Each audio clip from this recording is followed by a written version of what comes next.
कलयुग के पार चैनल का प्रयास है कि यह उस मार्ग का ज्ञान प्रशस्त करे जिससे आत्मा को जीवन मरण के चक्र से मुक्ति मिलती है।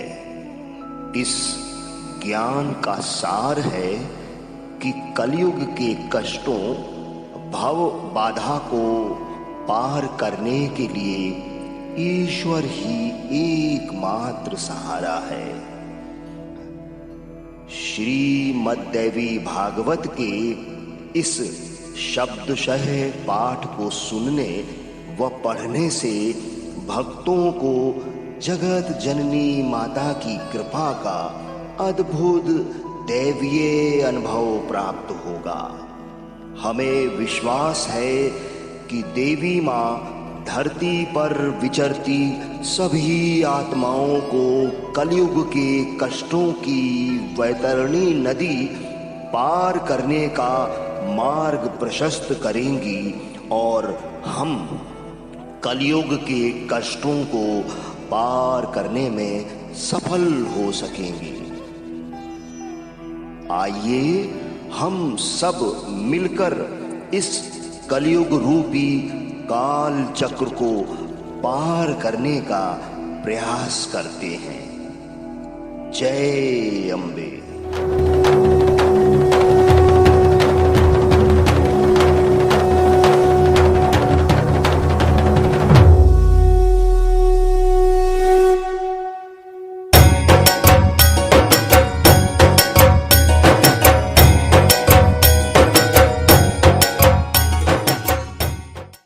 श्रीमद् देवी भागवत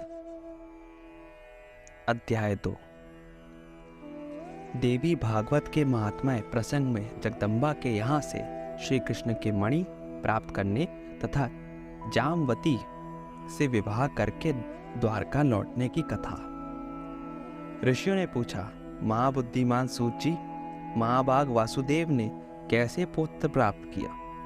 भगवान श्री कृष्ण ने परिभ्रमण करके प्रसेन को कहाँ खोजा और क्यों खोजा? श्रीमद् देवी भागवत की ये कथा वासुदेव जी ने किस विधि से सुनी और इसके कौन वक्ता हुए, यह बताने की कृपा कीजिए। सूत जी बोले, भोजवंशी राजा सत्राजित द्वारका में सुखपूर्वक रहते थे। उनके द्वारा सदा सूर्य का आराधन हुआ करता था। भगवान सूर्य ने सत्राजित की भक्ति से परम प्रसन्न होकर उन्हें अपने लोक का दर्शन कराया। साथ ही उन्हें एक इसमें मंतक नामक मणि दी। सत्राजीत उस मणि को गले में धारण कर द्वारका आए। वह मणि अत्यंत चमकीली थी। उसे देखकर पूर्ववासियों ने समझा कि सूर्य नारायण है।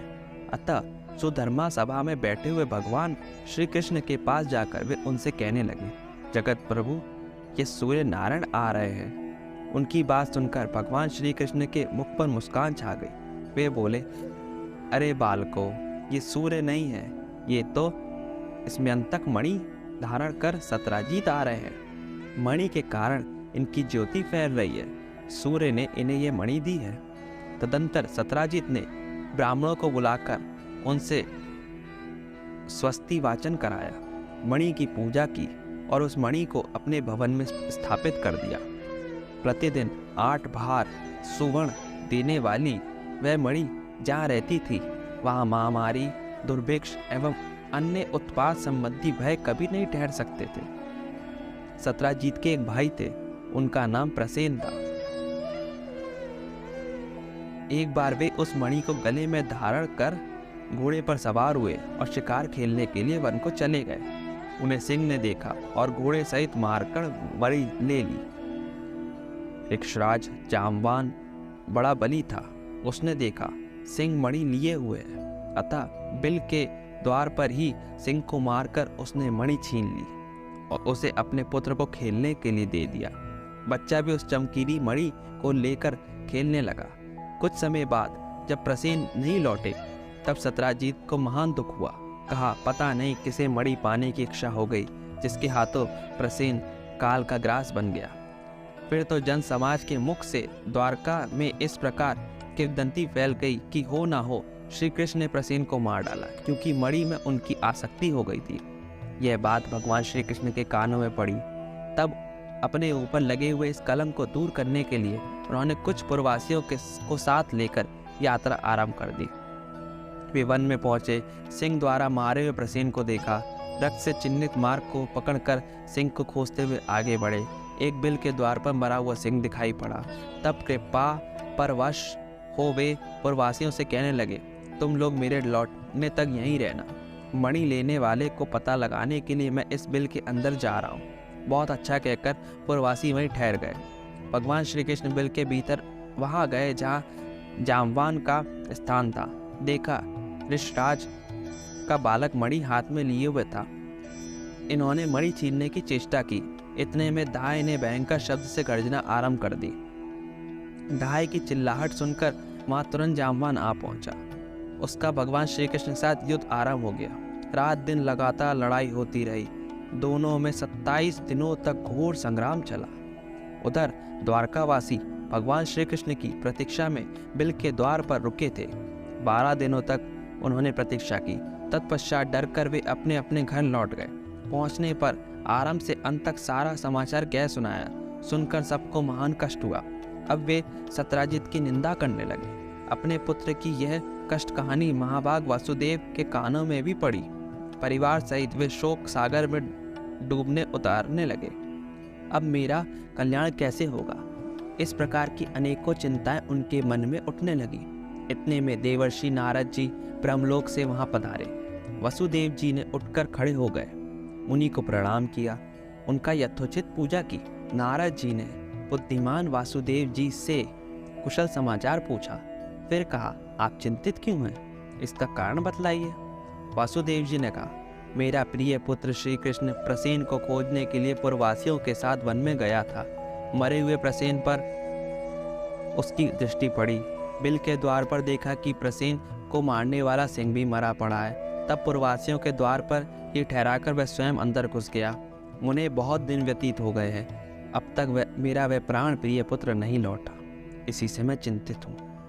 ऐसा कोई उपाय बताने की कृपा कीजिए जिससे मेरा लड़का शीघ्र वापस आ जाए। नारद जी बोले, यदुश्रेष्ठ, तुम पुत्र प्राप्ति के लिए अंबिका देवी की आराधना करो। उनके आराधन से ही तुम्हारा शीघ्र कल्याण होगा। वासुदेव जी ने पूछा, देवर्षि, वे अंबिका देवी कौन है? उनकी क्या महिमा है और कैसे उनका पूजन होता है? भगवान यह बताने की कृपा कीजिए। नारद जी बोले, महाभाग वासुदेव, अंबिका देवी के संपूर्ण महात्म्य को विशद रूप से कौन कह सकता है? मैं संक्षेप में कुछ कहता हूँ, सुनो। भगवती अंबिका नित्य स्वरूपिणी है। सत चित और आनंदमय उनका श्री विग्रह है। वे सर्वोपरि हैं। यह चराचर जगत उनसे ओतप्रोत है।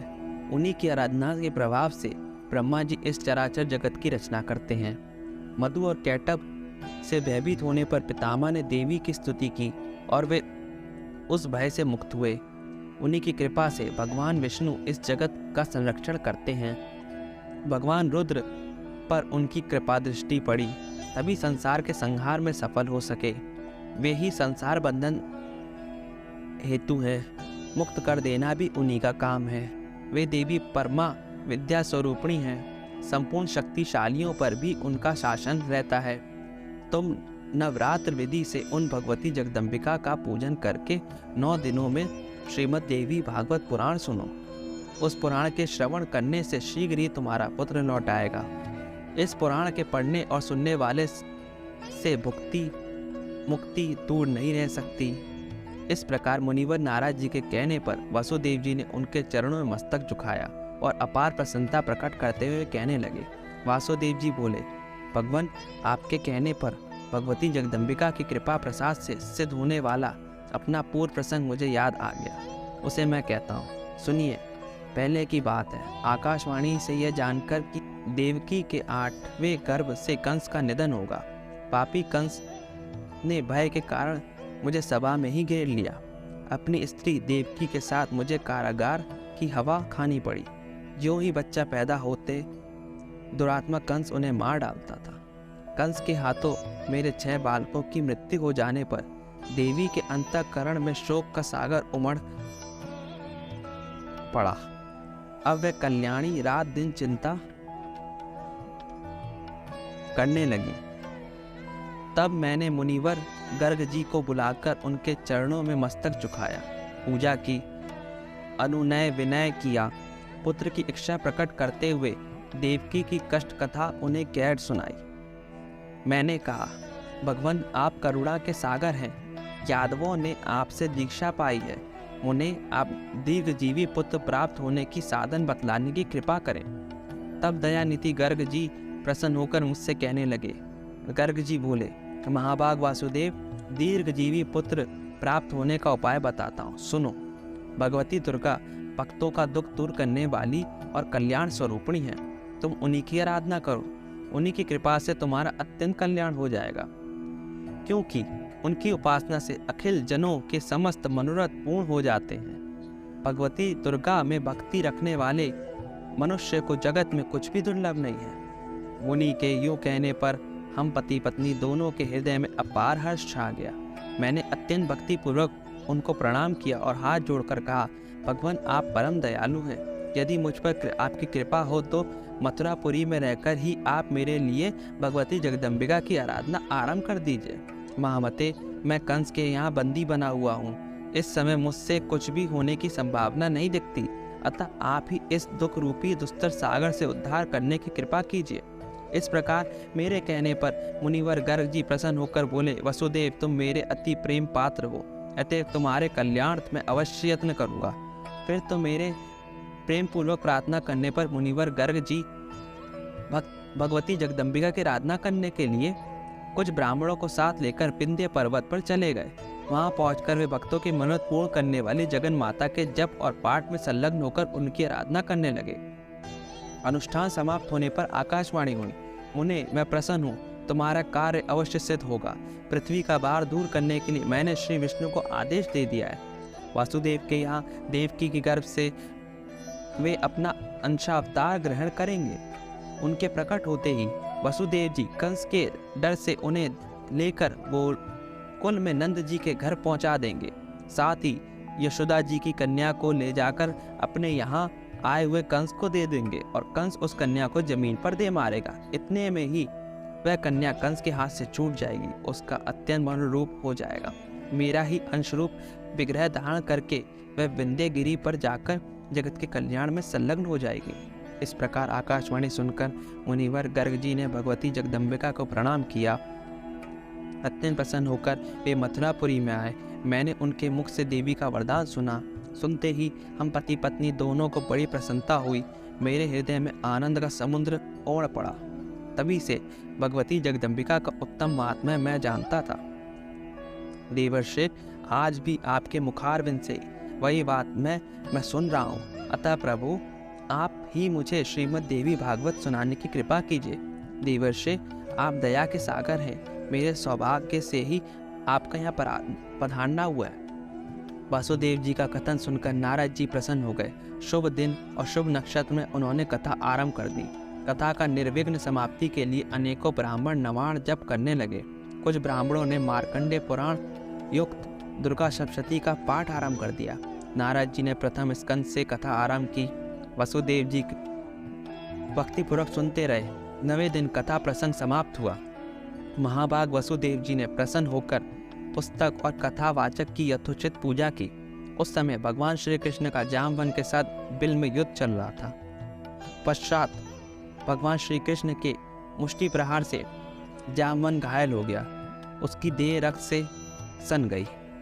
फिर जब वह चेता तब उसने भगवान श्री कृष्ण के चरणों में मस्तक झुकाया। श्रद्धा प्रकट करते हुए वह उनसे अपना अपराध क्षमा कराने लगा। उसने कहा, भगवान मैं आपको जान गया, आप ही राघवेंद्र भगवान श्री राम हैं। आपके क्रोध से समुद्र शुद्ध हो उठा था, लंका चौपट हो गई थी और सपरिवार रावण काल का ग्रास बन गया। भगवान वे ही आप अब श्री कृष्ण रूप में पधारे हैं, मेरी उत्कंठा क्षमा करें। प्रभु मैं सब तरह से आपका सेवक हूँ, उचित आज्ञा देने की कृपा करें।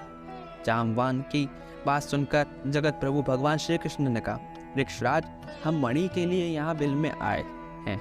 फिर तो ऋक्षराज जामवन ने प्रीति पूर्वक भगवान श्री कृष्ण की पूजा की, अपनी कन्या जामवती का उनके साथ विवाह कर दिया और मणि भी सौंप दी।